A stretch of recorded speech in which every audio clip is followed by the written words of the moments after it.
I'm Steve Wiggins, and this is the Groundworks Ministries podcast. Today we're reading from the book of Genesis, chapter 10. So let's focus on verse 32.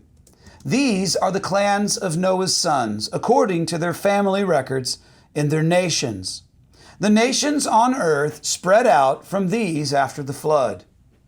Now, I have friends who are really into genealogy, and they spend countless hours online researching their family trees. And perhaps it can be attributed to the breakdown of the family in America, but a whole culture of these types has developed. And I suppose that we would all like to believe that we're related to someone famous, right? Maybe it gives us some kind of clout or gives us some hope. Maybe it gives us hope that some of the old magic for success may still be in our DNA. I once heard a preacher say that he traced his family tree all the way back to a lying nomad and a drunken sailor. That was Abraham and Noah. Well, the Bible says that Noah was a righteous man, but let's not forget that at his core, he was a righteous man. And that means he was by no means perfect. But just like Abraham, Noah was considered righteous in his generation because he believed in God by faith. Now, a point to consider is that the Bible says nothing of the righteousness of Noah's wife or of his sons or their wives, only that Noah is singled out as righteous.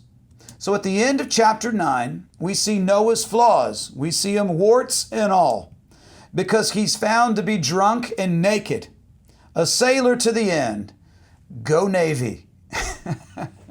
There's one redeeming note, and that two of his sons seem to have learned to honor the Lord, and their father, by the way, through that flood experience. Chapter 10 is setting up a story of worship after the ark.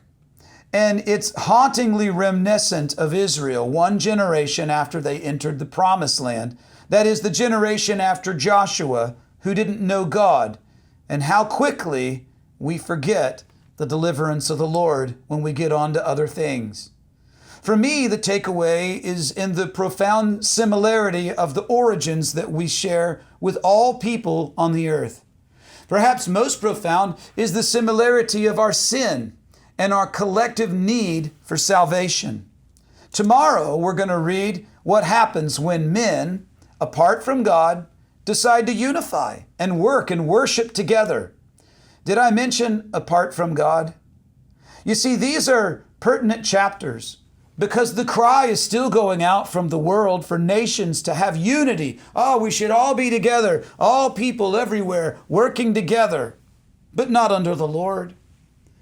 I have nothing against unity, but if the nucleus of that unity is anything other than Jesus and Him crucified and resurrected, then those unifying efforts are destined to fail. Sure, nations have a strong unifying factor. Here's what unifies all the nations: our sin. That's the one thing that we all have in common. We can unify and come together on our sin. And their unity may appear to have positive consequences for a season. But the only one who can restore everlasting unity is Jesus, because only He can unify us with the Lord. I'm Steve Wiggins, and this is the Groundworks Ministries podcast. Check us out at groundworksministries.com.